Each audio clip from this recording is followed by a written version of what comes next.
Hello everyone, welcome to another lecture on electrostatics. आज के इस लेक्चर में हम पढ़ेंगे electric flux and Gauss law के बारे में। गॉस लॉ का जो एप्लीकेशन पार्ट है वो हमारे 12th स्टैंडर्ड में है, तो यहाँ हम ये कह सकते हैं electric flux and Gauss law basically 11th standard का एंड भी है। बहुत इंपॉर्टेंट कॉन्सेप्ट है, इस पर बहुत सारे सीईटी के क्वेश्चंस भी आते हैं। ठीक है, सिंपल सिंपल क्वेश्चंस होते हैं। तो चलो स्टार्ट करते हैं। पहले तो हम पढ़ेंगे electric flux.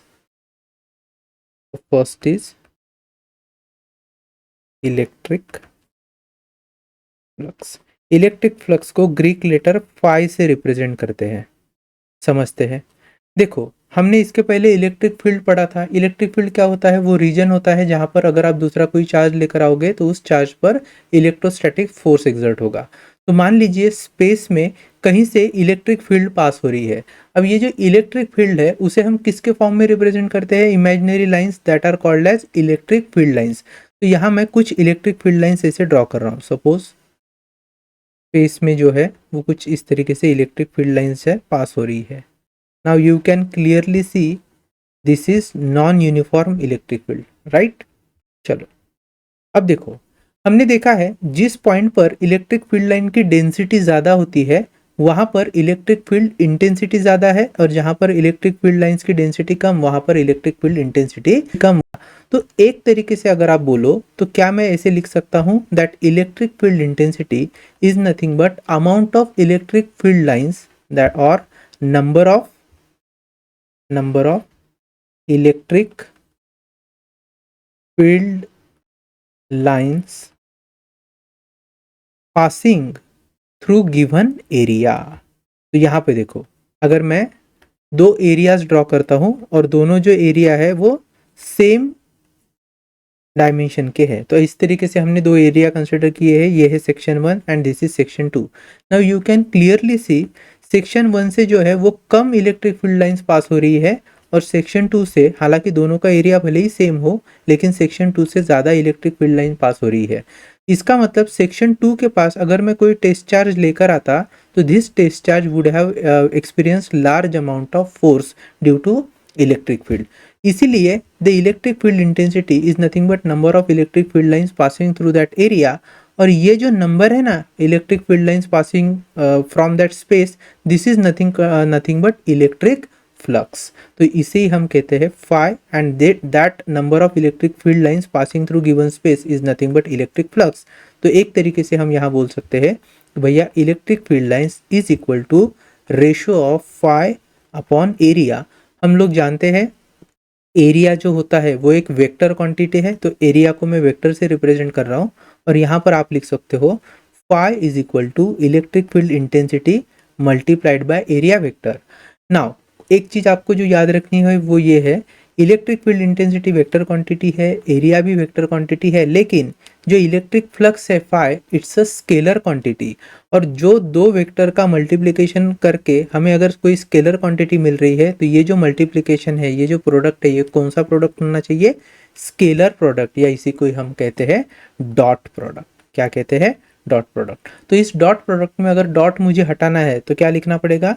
Then electric flux phi would be equal to E A cos of theta. ठीक, यहाँ पर हमने एरिया के लिए नोटेशन ए यूज किया है। कई टेक्स्ट बुक में एस से भी एरिया को रिप्रेजेंट किया जाता है, चलेगा।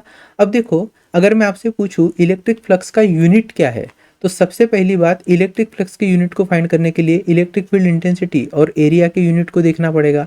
तो हम जानते हैं भैया इलेक्ट्रिक फील्ड इंटेंसिटी का यूनिट होता है Newton per coulomb, multiplied by area का यूनिट है मीटर स्क्वायर। तो हमारा जो एसआई यूनिट है वो क्या हो गया? Newton metre square upon coulomb. Also हम ये भी जानते हैं कि electric field intensity can also be represented in the form of volt per metre, और एरिया का यूनिट है मीटर स्क्वायर। तो मीटर स्क्वायर से मीटर चला गया तो फाई की वैल्यू क्या आ गई? Volt into metre. क्या आ गई भैया? Volt into metre. तो फाई जो है, फाई के दो यूनिट है हमारे पास, newton metre square upon coulomb और वोल्ट इंटू मीटर। ठीक, अगर ये मैग्नेटिक फ्लक्स होता, मतलब आगे आने वाले चैप्टर में आप देखोगे कि जिस तरीके से इलेक्ट्रिक फील्ड लाइंस होती है वैसे ही मैग्नेटिक फील्ड लाइंस भी होती है, और मैग्नेटिक फील्ड लाइंस के केस में जो मैग्नेटिक फ्लक्स होगा उसका यूनिट हम वेबर में कंसिडर करते हैं। आगे जब आएगा तो और भी देखेंगे, फिलहाल इतना आपको पता होना चाहिए। अगर मैं आपसे इलेक्ट्रिक फ्लक्स के डायमेंशन के बारे में पूछूं तो इस फॉर्मूले से भी हम डायमेंशंस निकाल सकते हैं। ठीक है, चलो करके ही देखते भैया। डायमेंशन ऑफ इलेक्ट्रिक फ्लक्स, तो फाई इज इक्वल टू क्या आया था, newton metre square upon coulomb. तो हम जानते हैं न्यूटन जो है फोर्स है, that is m1 l1 t minus two. Metre square का ये हो गया l2 डिवाइडेड बाय चार्ज क्या होता है, current into time, therefore I1 t1। तो ये आ गया m1 l cube t minus three I minus one. This is the dimensional formula for electric flux. ठीक है, तो डायमेंशनल फॉर्मूला और यूनिट हमने देख लिया है। अब थोड़ा सा ना आगे बढ़ते हैं। देखो, इलेक्ट्रिक फ्लक्स से जुड़ी एक इंपॉर्टेंट चीज ये है कि जो फाई होता है वो डायरेक्टली प्रोपोर्शनल होता है इलेक्ट्रिक फील्ड इंटेंसिटी को। अभी थोड़ी देर पहले हमने देखा था, यहाँ पे देखो, यहाँ पे हमने देखा है ना, जो पहला एरिया था उसमें जो इलेक्ट्रिक फील्ड लाइंस पास हो रही है, तो इसका मतलब जो फ्लक्स है वो कम है, क्योंकि यहाँ पर इलेक्ट्रिक फील्ड की इंटेंसिटी भी कम देखने को मिलेगी, बिकॉज इलेक्ट्रिक फील्ड लाइंस जो है वो डेंस नहीं है। लेकिन सेकंड एरिया में इलेक्ट्रिक फील्ड लाइंस काफ़ी डेंस थी, तो ऑब्वियसली अगर डेंसर इलेक्ट्रिक फील्ड है तो फाई की वैल्यू भी ज़्यादा होगी। दूसरी एक चीज़ आपको ये नोटिस करनी है that electric flux is also proportional to area. अब ये क्या कॉन्सेप्ट है भैया, एरिया से कैसे प्रोपोर्शनल है? तो देखो, अगर मान लो ये मेरे पास कुछ इस तरीके से यूनिफॉर्म इलेक्ट्रिक फील्ड है, मैंने ऐसे ड्रॉ कर लिया है। अब यहाँ पे हम दो एरिया कंसिडर कर लेते हैं। Say this is area one which is smaller, and let's say this is another area जिनसे इलेक्ट्रिक फील्ड लाइंस आगे जो है वो पास हो रही है। Now we can clearly see the larger area allows more electric field lines to pass through it. So basically जो phi है वो डायरेक्टली प्रोपोर्शनल टू एरिया भी होता है। और थोड़ी देर पहले हमने देखा था कि phi is nothing but equal to E A, then it comes cos theta. अब ये कॉस थीटा क्या है, तो theta is angle between electric field intensity and your area vector. अब देखो, यहाँ पर मैं एक एग्जांपल निकाल कर बताता हूँ। So suppose this is one plane, ठीक है, और इस प्लेन का एक सर्टन एरिया है। तो नाउ ये जो प्लेन है, प्लेन को हमेशा परपेंडिकुलर क्या होता है, उसका एरिया वेक्टर होता है। तो एरिया जो है वेक्टर क्वांटिटी है, हमेशा इतना ही याद रखना है, प्लेन जो होगा एरिया का उसे परपेंडिकुलर होता है एरिया वेक्टर। अब यहाँ पर मैं क्या कर लेता हूँ, certain amount of electric field pass करवा रहा हूँ। अगर इलेक्ट्रिक फील्ड, ध्यान से देखना, अगर इलेक्ट्रिक फील्ड इस प्लेन ऑफ एरिया को, इफ दैट इलेक्ट्रिक फील्ड इस प्लेन ऑफ एरिया को भी अगर परपेंडिकुलर ही जा रहा है, तो उस केस में आप देखोगे कि इलेक्ट्रिक फील्ड वेक्टर और एरिया वेक्टर का एंगल कितना है, जीरो। अगर कॉस थीटा में थीटा की वैल्यू जीरो हो गई तो हम जानते हैं कॉस ऑफ जीरो की वैल्यू वन होती है। उस समय जो आपका फ्लक्स है, इलेक्ट्रिक फ्लक्स है, वो आपको मैक्सिमम देखने को मिलेगा, which would be E into A. ठीक है, कब? अगर आपका थीटा कितना है, 0 डिग्री।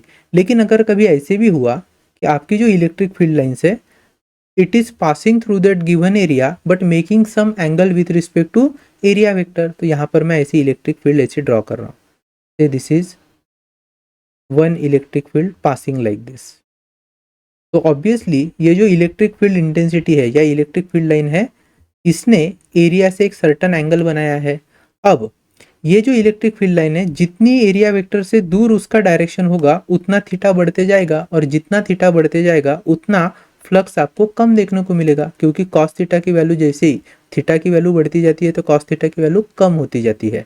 अच्छा, ये फ्लक्स जीरो कब होगा? अगर आपकी इलेक्ट्रिक फील्ड इंटेंसिटी इस एरिया वेक्टर को परपेंडिकुलर ट्रैवल कर रही है। तो इसका मतलब जो हमारा प्लेन ऑफ एरिया है उसे पैरेलल अगर कोई इलेक्ट्रिक फील्ड जा रही है, जिसके कारण इलेक्ट्रिक फील्ड की डायरेक्शन और एरिया वेक्टर के डायरेक्शन में 90 डिग्री का एंगल फॉर्म होगा, उस समय आपको फाई की जो वैल्यू है वो मिनिमम देखने को मिलेगी। तो हम कह सकते हैं when theta is equal to 0 degree my phi becomes maximum, जिसका मैग्नीट्यूड होगा only E multiplied by A, and if theta is equal to 90 degree our phi becomes minimum, जिसकी वैल्यू क्या हो जाएगी, 0 हो जाएगी। तो ये दो चीजें हमें पता होनी चाहिए, इतना इंपॉर्टेंट है। अब आगे हम पढ़ेंगे इलेक्ट्रिक फ्लक्स को एक्चुअली कैसे कैलकुलेट करते हैं व्हेन देयर इज से इरेगुलर शेप्ड का एरिया। सो मान लो यहाँ पर इस तरीके से मैंने कोई एक एरिया ले लिया है, ठीक है। इस पर्टिकुलर एरिया का जो मेन एरिया वेक्टर होगा, पूरे एरिया का एरिया वेक्टर, उसे मैं ए बार से मार्क कर रहा हूँ, और यहाँ इस पर्टिकुलर एरिया से मल्टीपल इलेक्ट्रिक फील्ड लाइंस ऐसी पास हो रही है, ठीक है। तो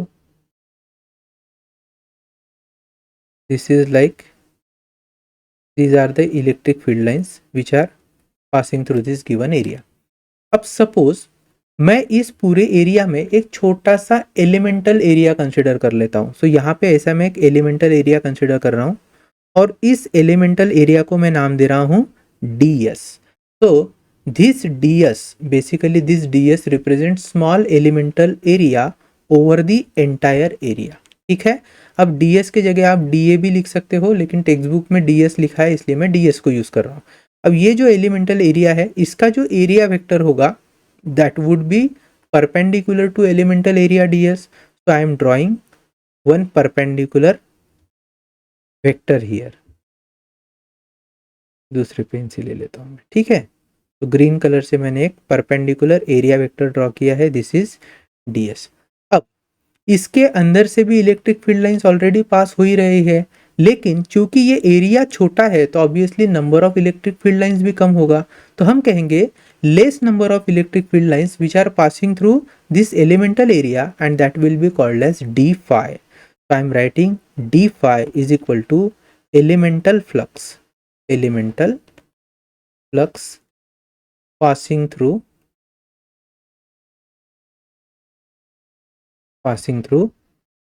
ds.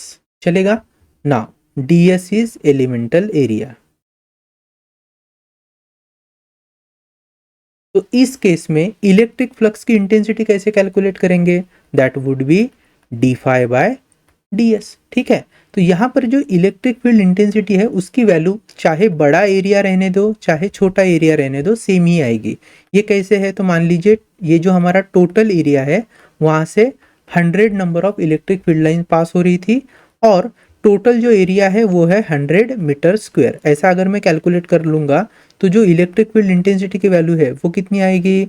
1 न्यूटन पर कूलम, ठीक। और अगर मैं d phi और ds के टर्म में बात करूं तो ये जो छोटा सा एलिमेंटल एरिया है मान लीजिए वो है 1 metre square. Just for the purpose of understanding it is 1 metre square, and number of electric field lines passing through that ds is also 1. So what we get 1/1, again answer would be 1 newton per coulomb. इसलिए जो electric field intensity होती है वो कैसी लिखते हैं हम लोग? कांस्टेंट लिखते हैं। चलेगा, इतना आपको याद रहना चाहिए। अब यहाँ से क्या मैं ऐसे बोल सकता हूँ that d phi is equal to e ds। अगर वो दोनों वेक्टर क्वांटिटी है ये हमें पता है तो उनके बीच में आ जाएगा dot product. When I solve this dot product I get d phi is equal to e ds cos of theta.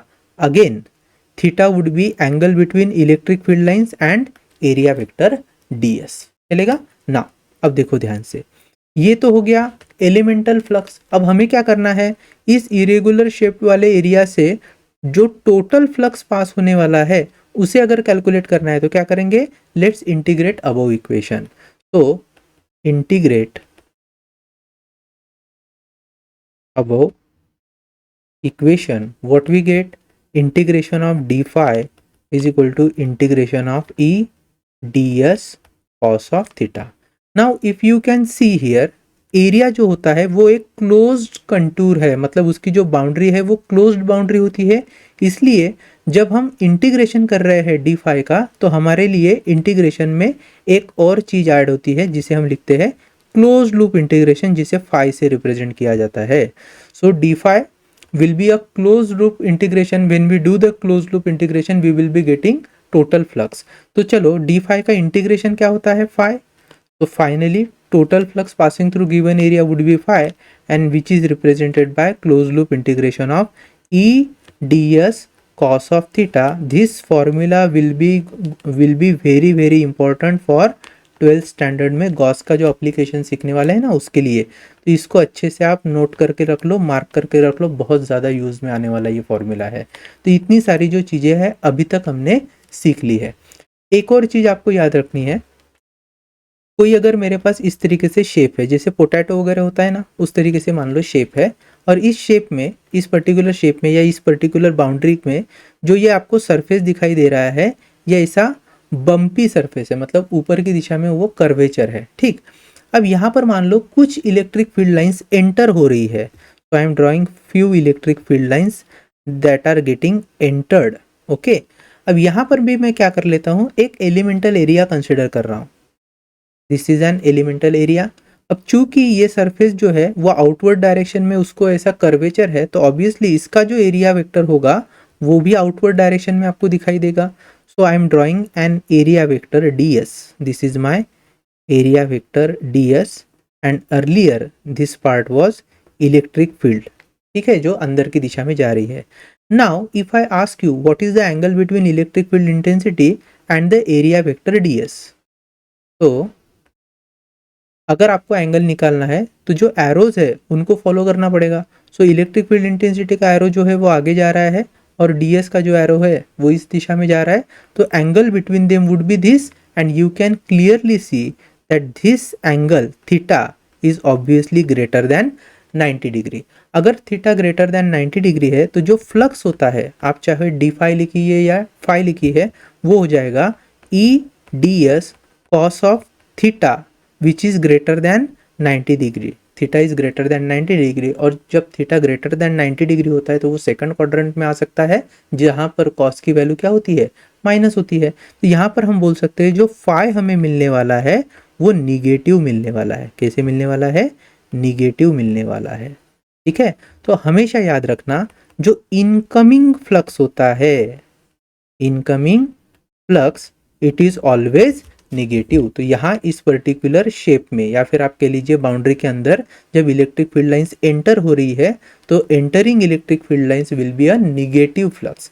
Now मान लो ये जो इलेक्ट्रिक फील्ड लाइन से अंदर चली गई, अब यहाँ से वो बाहर आने वाली है, तो suppose my electric field line is coming out like this.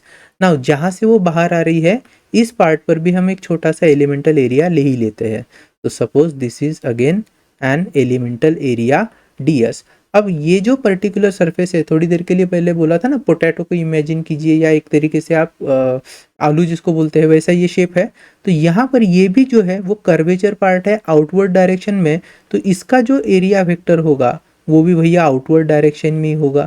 So let's say this is area vector ds। Now you can clearly see here angle between electric field intensity and this area vector ds is actually a acute angle.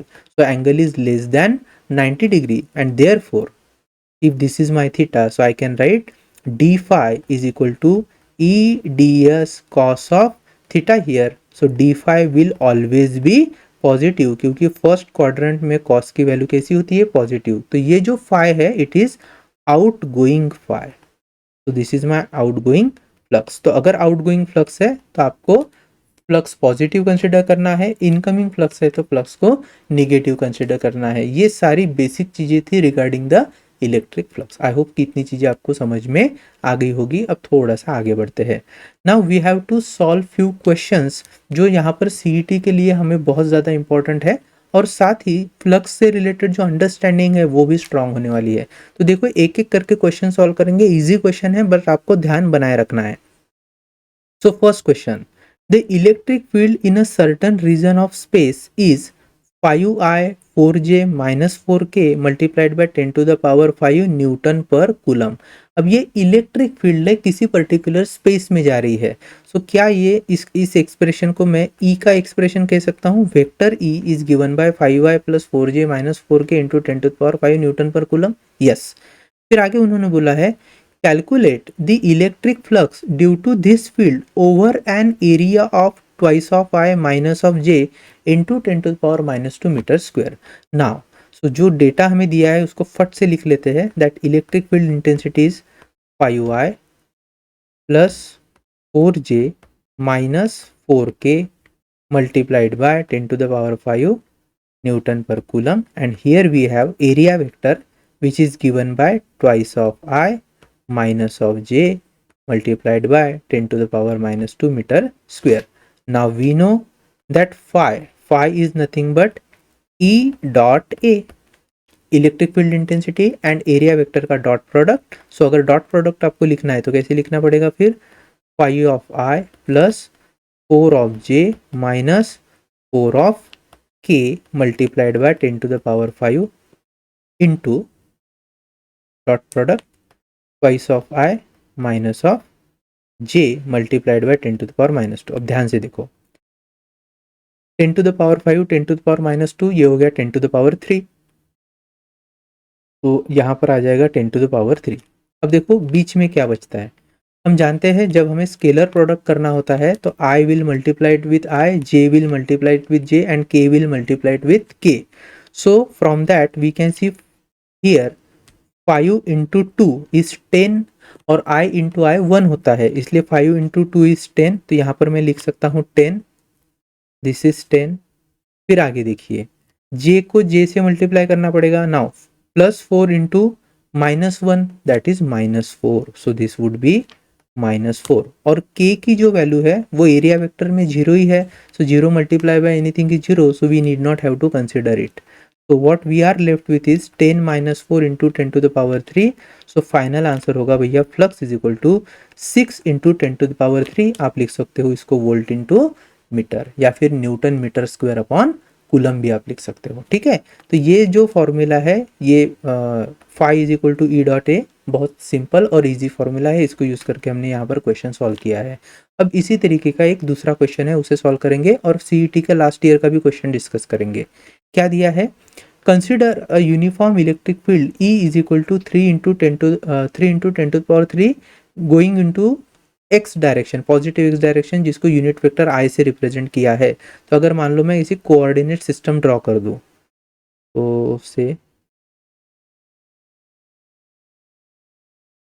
देखो, यहाँ से ध्यान से देखना, this is a coordinate system where let's say this is direction I, this is direction J मतलब y axis and this is direction Z जो हमें vector k से, यूनिट वेक्टर k से भी रिप्रेजेंट किया जा सकता है जिसमें। नाउ सी केयरफुली, जो इलेक्ट्रिक फील्ड वेक्टर है वो कौन सी दिशा में जा रहा है, I डायरेक्शन में जा रहा है, मतलब x डायरेक्शन के अलॉन्ग जा रहा है। तो मैं इलेक्ट्रिक फील्ड इंटेंसिटी को यहाँ ऐसे ड्रॉ करके रख देता हूँ, this is the electric field intensity, ठीक, which is going in x direction और यूनिट वेक्टर I के डायरेक्शन में, और इसकी वैल्यू देकर रखी है, magnitude is how much, 3 into 10 to the power 3। Now आगे देखो क्वेश्चन में क्या बोला है, what is the flux of this field through a square of 10 centimetre on a side whose plane is parallel to YZ plane. अब ये देखो, this is Y, this is Z, तो इस YZ प्लेन को पैरेलल ही आपको एक square consider करना है जिसका साइड है 10 सेंटीमीटर। तो ये जो स्क्वायर हो गया दैट इज 100 सेंटीमीटर का स्क्वायर। तो यहां से कितना फ्लक्स पास होगा ऐसे उन्होंने पूछा है। तो हम लोग जानते हैं भैया व्हाट इज फ्लक्स। देखो यहाँ जो पहला क्वेश्चन है ना ए पार्ट, तो मैं ए पार्ट ऐसे मार्क कर देता हूं। तो we are talking about part A, flux is nothing but ई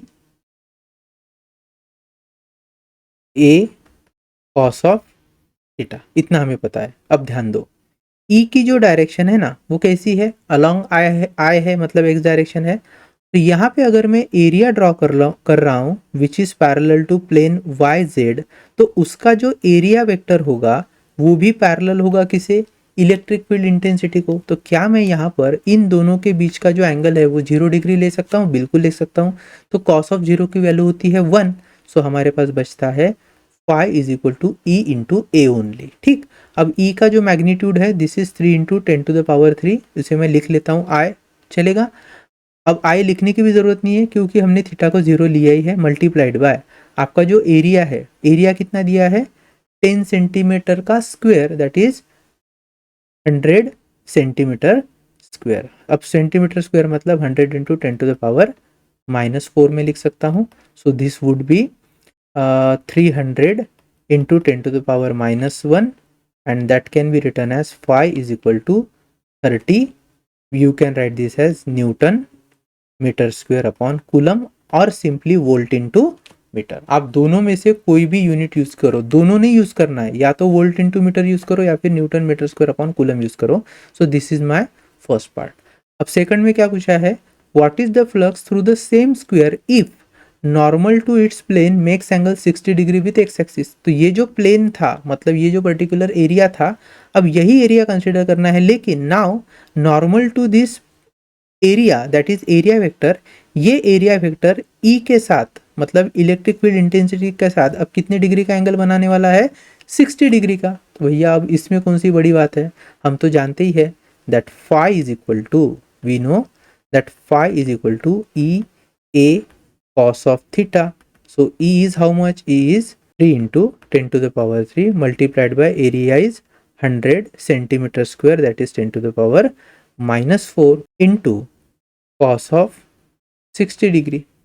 चलो, this is 300 into 10 to the power minus 1 into cos 60 की वैल्यू कितनी होती है, 1/2, right? So this is 1/2, that means 150 into 10 to the power minus 1. The answer is 15 Newton meter square upon Coulomb, or 15 volt into meter. That is the magnitude of flux which is passing through that given area when the angle is 60 degree.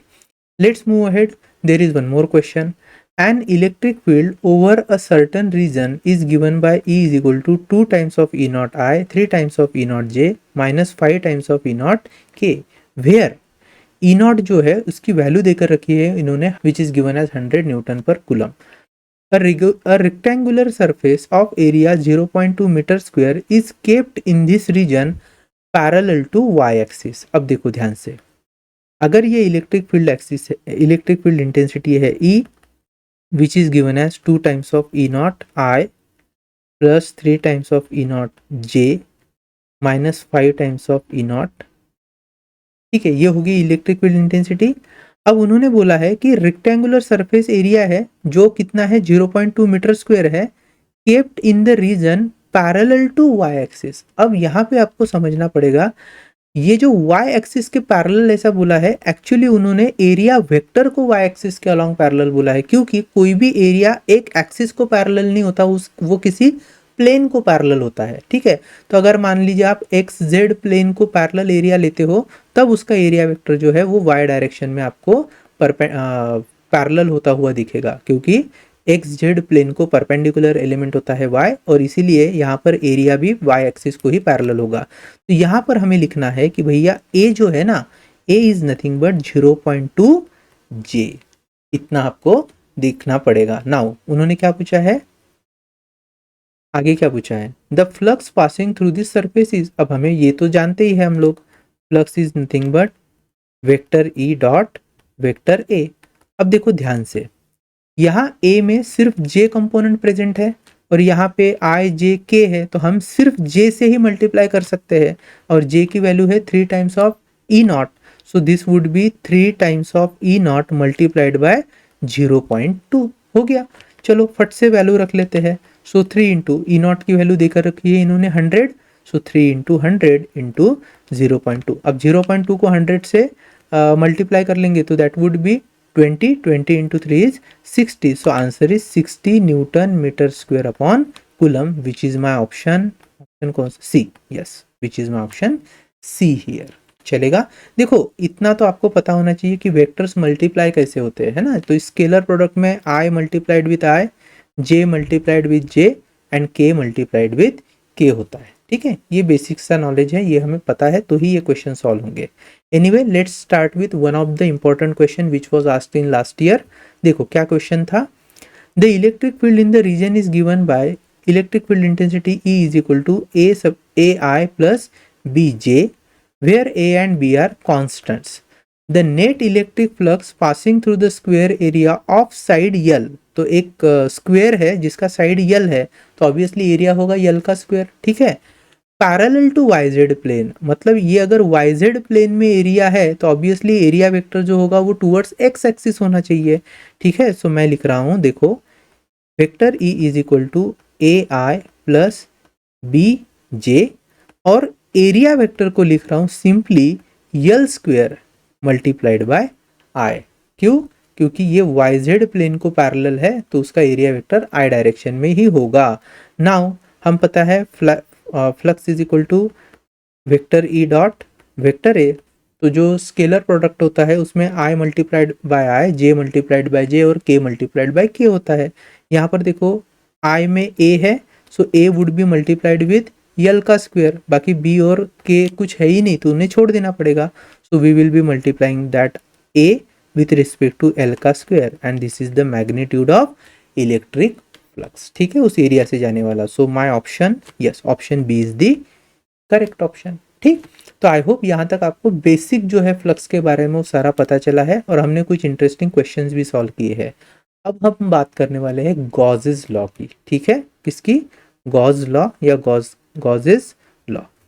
क्या होता है Gauss law? Gauss law ये कहता है कि मान लो space में कोई एक चार्ज है, ठीक है, से this is a Q charge. Okay, इस क्यू चार्ज के सराउंडिंग में मैं अगर कोई एक क्लोज्ड सरफेस इमेजिन करता हूं, तो हम एक इमेजिनरी क्लोज सरफेस यहाँ पर ले रहे हैं।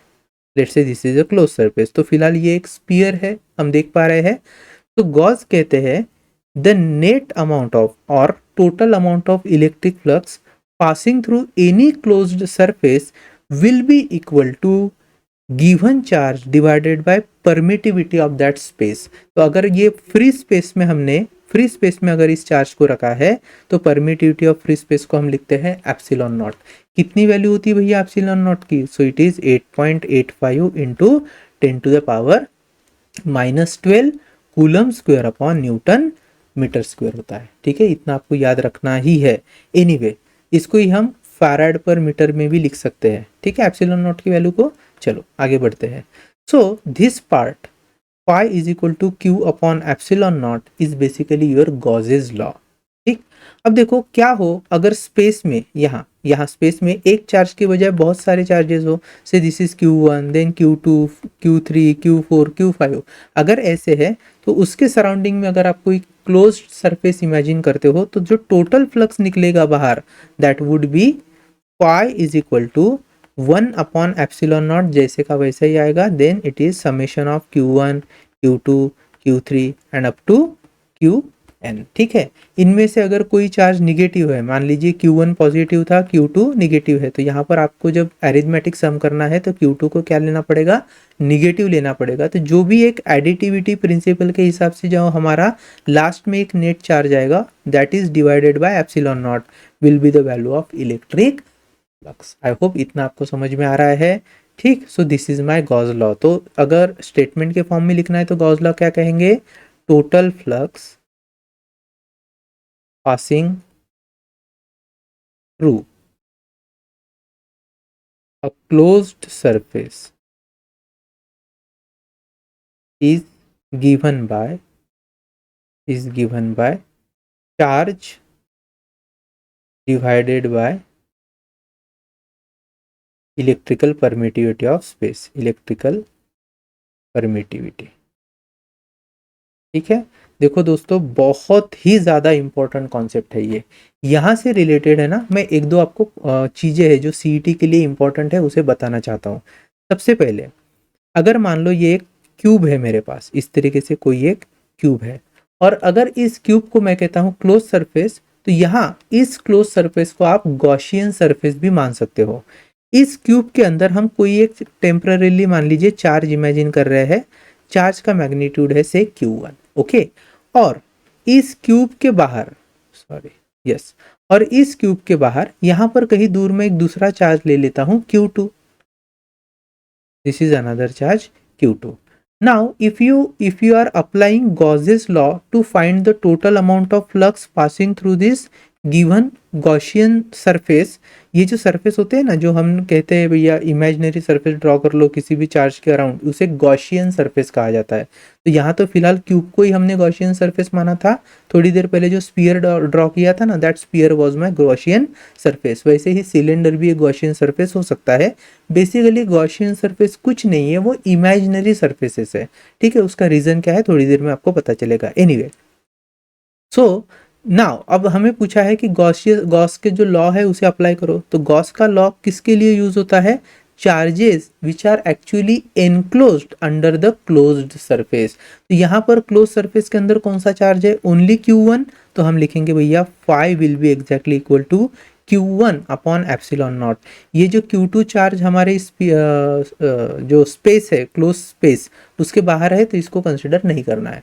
फिर भी अगर आपके मन में ये सवाल आएगा कि सर Q2 भले ही बाहर है, लेकिन उससे निकलने वाले जो इलेक्ट्रिक फील्ड लाइंस है वो तो ज़रूर इस पर्टिकुलर क्यूब में एंटर करेगी, और अगर वो इस क्यूब में एंटर करती है तो total amount of flux passing through the cube जो है वो बदलना चाहिए। बिल्कुल ऐसा आप सोच तो सकते हो, लेकिन एक चीज़ आप भूल रहे हो क्या, ये जो फ्लक्स आएगा ना बाहर से, जब वो एंटर करेगा इस क्यूब में, वैसे ही वो बाहर भी चले जाएगा। तो अगर मैं कहूँ कि भैया से total flux is flux in plus flux out plus flux due to charge Q1। मैंने थोड़ी देर पहले बोला था अगर कोई इनकमिंग वाला फ्लक्स होता है तो वो निगेटिव होता है, और आउटगोइंग वाला फ्लक्स पॉजिटिव होता है। तो यहाँ पे इनकमिंग वाला जितना फ्लक्स है उतना ही तो आउटगोइंग वाला फ्लक्स है, मतलब minus and plus they will cancel out each other, so total flux would be only flux because of Q1 charge which is already inside the that closed surface. Now अगर again मैं लौट कर आता हूँ Gauss's law में। यहाँ पर हमने जब क्लोज सरफेस को इमेजिन किया था, तो यहाँ पर गॉस के जो क्लोज सरफेसेस होते हैं या जो इमेजिनरी सरफेसेस होते हैं वो तीन तरीके के आप ले सकते हो, जिनमें प्रोमिनेंटली हम यूज करते हैं स्फीयर एंड सिलेंडर। क्यूब भी आप यूज कर सकते हो, लेकिन prominently we use sphere and cylinder. दूसरी चीज, ये जो phi is equal to Q upon epsilon naught अभी यहाँ पर आया है, वी कैन प्रूव इट। हम बता सकते हैं कि किसी अगर क्लोज सरफेस से जो फाई पास होने वाला है, फ्लक्स पास होने वाला है, उसका value q upon epsilon naught आ सकता है। चलो एक सेकंड में इसको प्रूव कर लेते हैं। तो proof of Gauss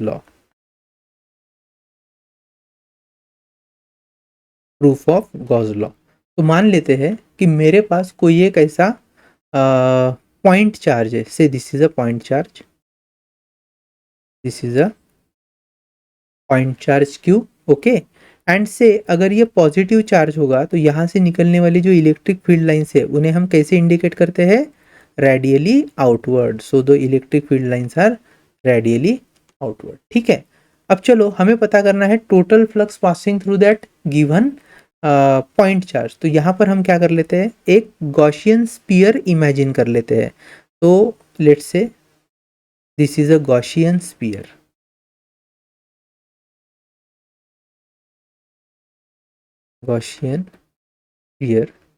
Gaussian sphere कैसा है, देखो इसका जो भी सरफेस एरिया है वो इक्वी डिस्टेंस होता है कहाँ से, चार्ज से। अगर चार्ज को मैं सेंटर में मान लेता हूँ तो जनरली ये जो बॉडीज है या फिर क्लोज सरफेसेस है जिन्हें हम गॉसियन सरफेसेस कहते हैं, वो सिमेट्रिकल इन नेचर होते हैं। तो आप सिलेंडर भी लोगे तो भी वो सिमेट्रिकल दिखाई देगा, आप स्फीयर भी लोगे तो भी सिमेट्रिकल ही है, ठीक है। क्यूब भी लोगे तो भी वो सिमेट्रिकल होता है, लेकिन डिपेंड करता है कि आपको स्फीयर लेना है या सिलेंडर लेना है, वो चार्ज कैसे डिस्ट्रीब्यूट हुए हैं। तो फिलहाल मैंने माना है कि this is a point charge which is situated in a space and let's imagine a Gaussian sphere. अब यहाँ पर गॉसियन स्फीयर में स्मॉल आर इज रेडियस, ठीक है। अब चलो पता करते हैं कि यहाँ इस गॉसियन स्फीयर से कितना फ्लक्स पास होने वाला है। सो वी नो भैया, ये जो हमारे पास गॉसियन स्फीयर है ना, इस पर एक एलिमेंटल एरिया कंसिडर कर लेता हूँ, ठीक। तो चलो दूसरे पेन से कंसिडर करते हैं। Suppose this is elemental area ds, okay. तो इसका जो एरिया वेक्टर होगा वो ऐसे आउटवर्ड डायरेक्शन में आपको दिखाई देगा, this is my area vector ds। Now we know जो इलेक्ट्रिक फील्ड लाइंस होती है किसी भी पॉइंट चार्ज की, वो रेडियली आउटवर्ड होती है। तो यहाँ जो ds वाला स्मॉल एलिमेंटल एरिया है, यहाँ से जो इलेक्ट्रिक फील्ड लाइंस बाहर आ रही होंगी उसकी डायरेक्शन और एरिया वेक्टर की डायरेक्शन दोनों ही क्या होनी चाहिए, सेम होनी चाहिए। अगर मैं मान लीजिए ds यहाँ पर इमेजिन करता, तो इसी डायरेक्शन में इलेक्ट्रिक फील्ड भी जाती और उसी डायरेक्शन में हम एरिया वेक्टर को भी पास होते हुए देख सकते थे। तो इसलिए जो इलेक्ट्रिक फील्ड इंटेंसिटी और एरिया वेक्टर के बीच में एंगल है वो कितना होना चाहिए भैया, 0 होना चाहिए। So theta would be 0 for ds।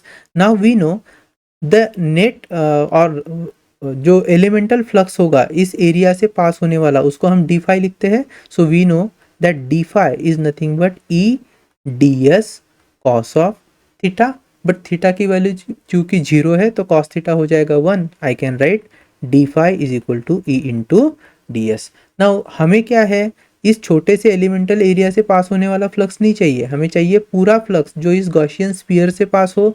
इसलिए हमें क्या कर लेना है, इंटीग्रेट करना है, इंटीग्रेट वो इक्वेशन। तो इंटीग्रेशन भी कैसा होता है, क्लोज लूप इंटीग्रेशन होता है, क्योंकि जो सरफेस है वो हमेशा एक क्लोज सरफेस होगा, एरिया जो होगा वो क्लोज कंटूर होगा। So I am writing this as close loop integration of d phi would be equal to close loop integration of E into D s. चलो डी फाई का integration हो जाएगा phi, and that phi would be equal to E, which is electric field intensity that we always considered common constant, and here it would be closed loop integration of ds। अब ये देखो, ये जो ds है ये elemental area है, जब इसका इंटीग्रेशन होगा तो ज़्यादा से ज़्यादा क्या होगा, that would be the surface area of the sphere. अब सरफेस एरिया ऑफ स्पीयर कैसे कैलकुलेट करेंगे, तो हमारे पास रेडियस है which is small r, so surface area of sphere would become 4 pi small r का square. So I am writing this as phi is equal to E into 4 pi small r का। इतना आगे आपको समझ में। अब देखो ध्यान से, मैं इधर लिख कर यहाँ पर लिखता हूँ ताकि हमें स्पेस मिल जाए। Now here I can write that phi is equal to, अब ये जो इलेक्ट्रिक फील्ड इंटेंसिटी है ये बेसिकली क्या होती है, k q upon r square. K is Coulomb's constant, q is given charge, divided by जो आर स्क्वायर होता है। What is r, r is the distance of point where I need to check electric field intensity by the source charge. यहाँ जो Gaussian sphere है ना, उसके surface पर हम क्या कर रहे हैं, इलेक्ट्रिक फील्ड इंटेंसिटी को चेक करने वाले हैं कि कितना इलेक्ट्रिक फील्ड इंटेंसिटी होगा, या हमारा जो मेन एम है वो तो फाई को चेक करना है, बट फिलहाल हम यहाँ पर इलेक्ट्रिक फील्ड इंटेंसिटी की बात कर रहे हैं तो सरफेस की ही बात करेंगे। This surface is having distance r from the center, बराबर है कि नहीं, क्योंकि सर ये जो स्पीयर है, स्पीयर का रेडियस है स्मॉल आर, तो surface is situated at distance small r, and that's why I can write electric field intensity as k small q divided by r का square multiplied by again we have 4 pi r का square. अब ध्यान से देखो, what is k, 1 upon 4 pi epsilon naught, so I am writing this as 1 upon 4 pi epsilon naught, we have Q upon r square multiplied by 4 pi r का square. अब देखो r square cancel, 4 pi cancel, तो finally phi बचता क्या है, the phi is q upon epsilon naught, and this was the required derivation. ठीक है, so this is how we have proved Gauss's law. चलेगा, now let's move and we will be solving few questions with respect to Gauss's law. बहुत easy question होते हैं। ठीक, चलो start करते हैं, और जो नई नई चीजें आएंगी ना उसको मैं आपको यहाँ पर समझा के भी दूंगा। तो फर्स्ट क्वेश्चन क्या कह रहा है, P and Q are two concentric spheres enclosing charges 3Q and 5Q respectively। जो P स्पीयर है, आप देख रहे हो छोटा स्पीयर है, उसके अंदर कितना चार्ज है, 3Q चार्ज है, और जो आउटर स्पीयर है दैट इज स्पीयर Q, उसके अंदर मतलब 3Q स्पीयर के बाहर और Q स्पीयर के अंदर जो चार्ज है it is 5 times of Q। Then आगे उन्होंने बोला है the ratio of electric flux through P and Q। ध्यान से समझो, इलेक्ट्रिक फ्लक्स थ्रू P को मैं लिख रहा हूं फाई P। हम जानते हैं what is phi, as per Gauss law it is the charge enclosed in the close surface divided by epsilon not. तो यहाँ जो पहला स्पीयर है उसके अंदर कितना चार्ज इंक्लोज्ड है, 3Q। बाहर के चार्ज को हमें कंसिडर करना है क्या, बिल्कुल भी नहीं कंसिडर करना है ना। मैंने बोला था जब आपको गॉस लॉ पढ़ाया था, तो ये हमारा क्यूब था, क्यूब के बाहर Q2 था, तो Q2 के कारण इलेक्ट्रिक फ्लक्स जो आता है उसको हम कंसिडर कर रहे थे क्या, नहीं, सिर्फ जो चार्ज अंदर था उसी को कंसिडर कर रहे थे, तो बस हो गया। तो P स्पीयर के लिए सिर्फ 3Q charge will be the value that I will be considering, so I am writing this as Q as 3Q divided by epsilon not. Okay, चलो ये हो गया 5P।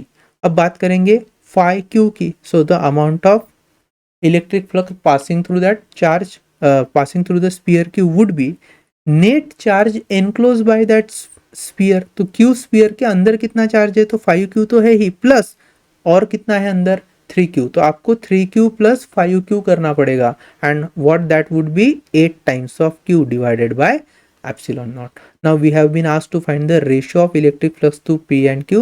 So we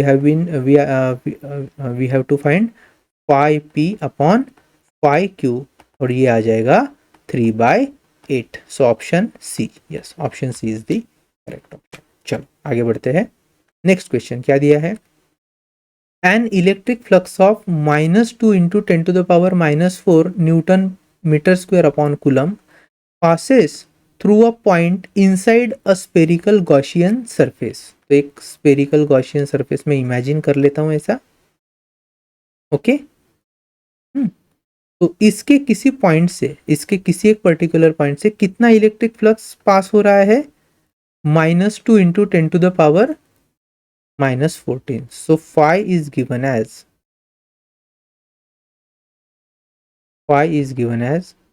-2 into 10⁻⁻14 newton metre square upon coulomb. चलेगा। आगे बोला है the value of point charge is nearly. तो point charge की वैल्यू क्या होगी, देखो जो भी चार्ज के कारण यहाँ पे फ्लक्स पास हो रहा है, मान लो अंदर मैंने -q चार्ज रखा होता तो जो इनकमिंग फ्लक्स है सरफेस के हिसाब से वो तो निगेटिव होता है। आ रही कि नहीं बात समझ में? तो क्योंकि चार्ज निगेटिव है तो इनकमिंग फ्लक्स जो है वो निगेटिव है, तो जो हमें q की वैल्यू मिलेगी वो भी निगेटिव ही होनी चाहिए, तभी तो फ्लक्स निगेटिव हुआ था। So anyway I know that as per Gauss's law phi is equal to q upon epsilon not. तो भैया q is equal to phi into epsilon not. चलो फट से वैल्यू रखते हैं। How much is phi? -2 into 10⁻⁻14, ठीक है, multiplied by epsilon naught की क्या वैल्यू है, 8.85 इंटू 10⁻⁻12, ठीक है, फैराड पर मीटर, या फिर आप लिख सकते हो उसको coulomb square upon newton metre square. Anyway चलो मल्टीप्लाई कर लेते हैं। So q is equal to minus of this is 5 into 2 10 0 1 8 into 2 16 plus 1 17, then we have 1 8 into 17, so this is 17.70 into 10⁻⁻14 -12 इज -26 कूलम। ठीक, चलो देखो कौन सा ऑप्शन मैच कर रहा है। इसको मैं 18 भी लिख सकता हूँ अगर लिखूँ तो, यस। अब देखो दिस वुड बी -1.77, इसको हम लिख सकते हैं -1.8 इंटू 10⁻⁻25 कूलम। सो जो ऑप्शन सी है ना, this option C is the correct option. ठीक, बहुत इजी क्वेश्चन है, इस फॉर्मूले में बस वैल्यू लिखना है और आपका आंसर आ जाएगा। नेक्स्ट क्वेश्चन देखिए, बहुत इस तरीके से भरे पड़े क्वेश्चन है, तो मैंने बस कुछ ही सिलेक्टेड क्वेश्चन लिए हैं। बस हमें क्या करना है, जो कॉन्सेप्ट है उसको उसके साथ फैमिलियरिटी बना लेना है।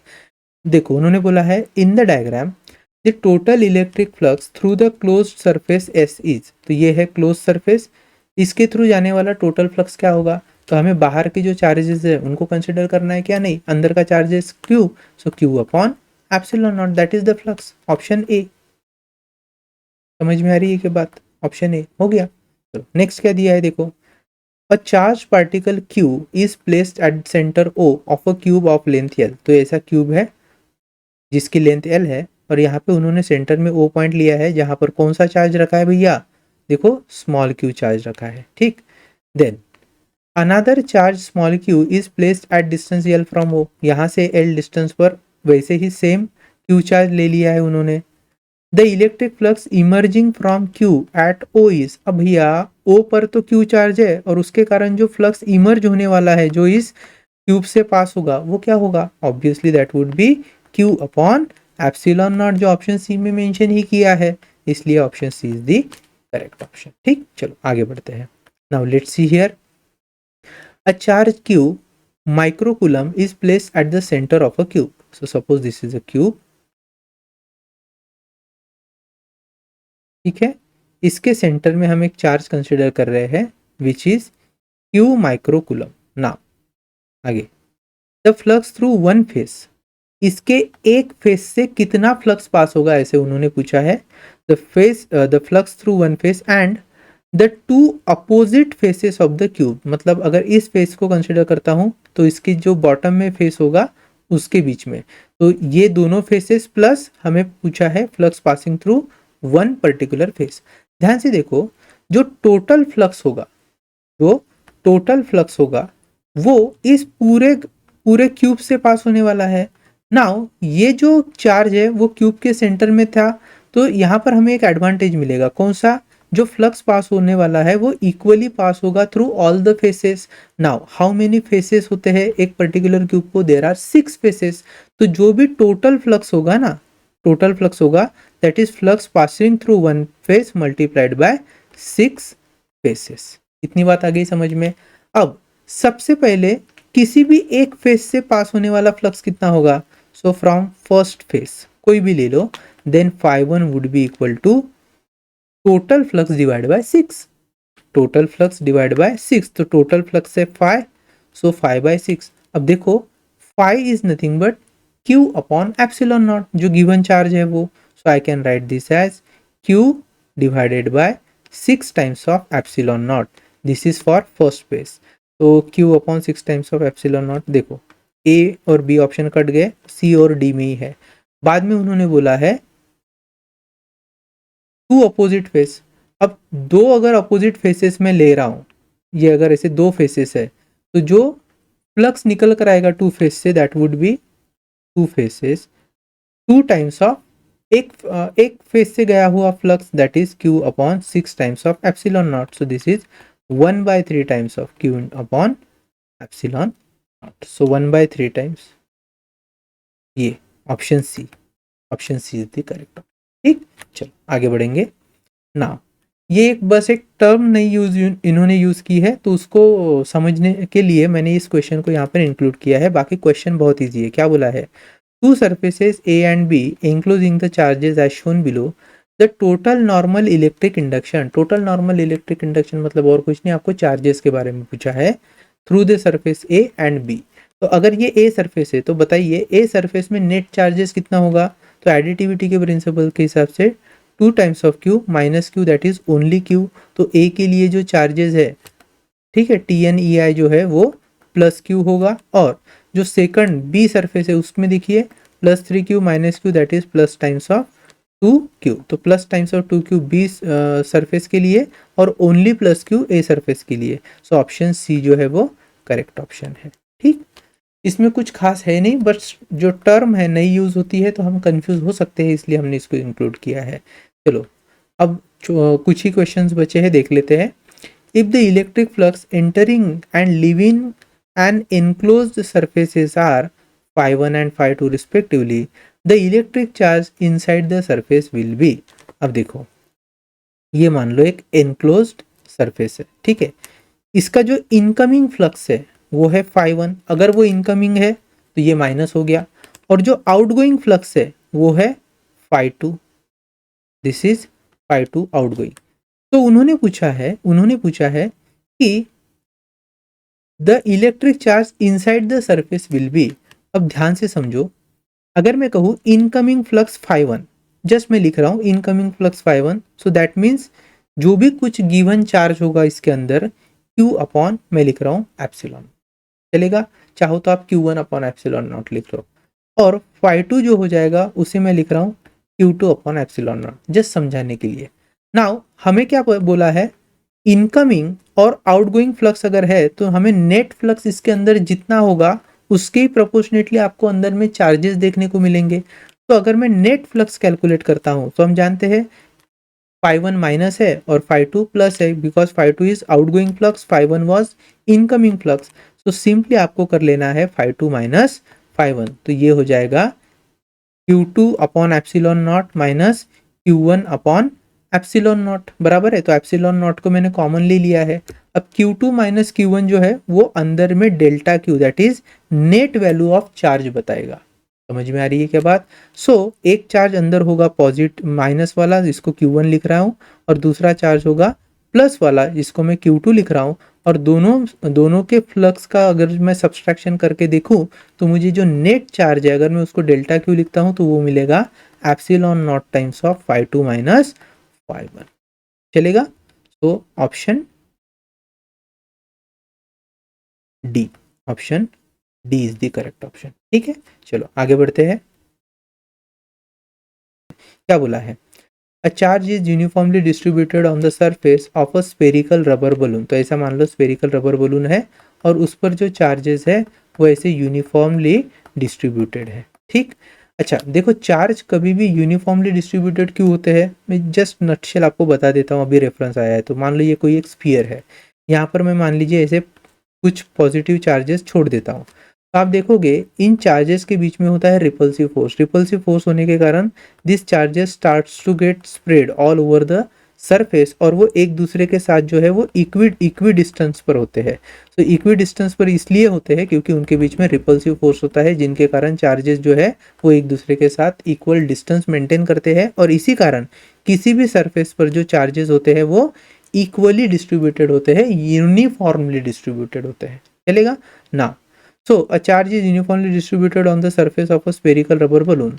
As it blows up, the total electric flux coming out of the surface. तो देखो ये है छोटा सा बलून, ठीक है।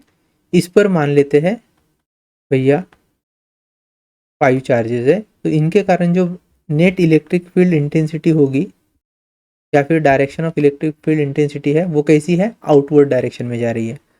अगर मान लो इस बलून के साइज को बढ़ा दिया जाए, ऐसा बलून का साइज बड़ा हो गया, तो भी नंबर ऑफ चार्जेस बदले हैं क्या, नहीं। पहले भी मान लो 5 चार्जेस थे, तो आज भी कितने हैं, 5 है। तो जो इलेक्ट्रिक फील्ड इंटेंसिटी इसके थ्रू पास होगी, ठीक है, या फिर इलेक्ट्रिक फील्ड लाइंस जो पास हो रही है उनका भी नंबर सेम रहेगा। तो हम कह सकते हैं कि as it is blown up the total electric flux coming out of the surface would always remain unchanged, वो चेंज नहीं होने का। तो ऑप्शन सी। वैसे ही अगर एक छोटा सा मैं चार्ज ले रहा हूँ और उसके अराउंड एक कोई गॉसियन स्फीयर इमेजिन कर रहा हूँ, फिर अगर मान लीजिए वहाँ से जाने वाला जो फ्लक्स है अगर वो फाई है, तो इस गॉसियन स्फीयर की भैया मैंने रेडियस बढ़ा भी दी तो भी जो number of electric field lines pass होने वाले हैं तो सेम ही रहेंगे ना, जितना पहले था उतना ही, क्योंकि चार्ज का जो मैग्नीट्यूड है वो फिक्स हो चुका है। इसलिए फाई की जो वैल्यू है ये इंडिपेंडेंट होती है that of radius of Gaussian sphere. समझ में आ रही है बात।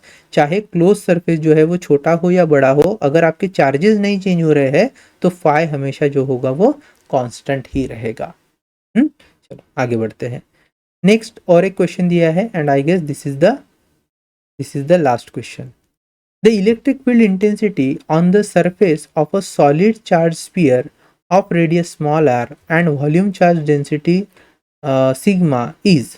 देखो बात समझते हैं। सबसे पहले एक दो चीज नोटिस करो, इलेक्ट्रिक फील्ड इंटेंसिटी पूछा है, we have been asked to find electric field intensity कहाँ पर, on the surface of a solid charge sphere. तो ये देखो एक मैं सॉलिड चार्ज स्फीयर ले रहा हूँ, ठीक, इस पर हम क्या कर लेते हैं, कुछ ऐसे चार्जेस को डिस्ट्रीब्यूट कर देते हैं। इन्होंने कहा है कि इस स्फीयर की रेडियस है small r and volume charge density sigma. Now what is mean by volume charge density? तो volume charge density is actually the ratio of charge distributed over the volume. तो जनरली वॉल्यूम चार्ज डेंसिटी को हम रो से ही represent करते हैं, but यहाँ पर उन्होंने सिग्मा से रिप्रेजेंट किया है। जो आने वाला लेक्चर है ना उस पर हम बात करेंगे। फिलहाल देखो sigma is q upon volume, इतना हमें पता है। And what they have asked is electric field intensity. अब देखो कितना है, इलेक्ट्रिक फील्ड इंटेंसिटी क्या होता है, इट इज फाई अपॉन ए, ये हम लोग जानते हैं। हमें यह भी पता है कि जो फाई है it is nothing but q upon epsilon naught. So ये हो गया q upon epsilon naught and all it is divided by a. So E is equal to Q upon a into epsilon naught. ठीक है, चलो आगे बढ़ते हैं। What they have given us is sigma is equal to Q upon volume. तो क्या मैं Q को सिग्मा इंटू वॉल्यूम लिख सकता हूँ? बिल्कुल लिख सकता हूँ। So E is equal to sigma into volume. अब वॉल्यूम किसका? तो ये जो स्फीयर है उसका वॉल्यूम। स्फीयर का वॉल्यूम क्या होता है भैया? 4/3 पाई आर क्यूब। चलो लिख लेते भैया यहाँ पे सिग्मा इंटू 4/3 पाई आर का क्यूब डिवाइडेड बाय एरिया। क्या है? एरिया इस स्फीयर का सरफेस एरिया होगा जो होता है 4 पाई आर का स्क्वायर, बचता है एप्सिलॉन नॉट। तो देखो आर क्यूब में से ये आर स्क्वायर हट जाएगा, पाई और 4 हट गया, तो what we are left with is we have E is equal to sigma into r divided by 3 times of epsilon naught. ठीक, so which is my option D here. I guess जो basic है electric flux का और Gauss law का वो आपको अच्छे से समझ में आया होगा। अगर आपको कहीं डाउट है, डिफिकल्टी है, तो एक बार फिर से इस लेक्चर को रिवाइज कीजिए और बहुत सारे जो प्रॉब्लम्स है न्यूमेरिकल्स है वो खुद से सॉल्व करने की कोशिश कीजिए। ठीक है, अब मिलते हैं हमारे नेक्स्ट वीडियो में।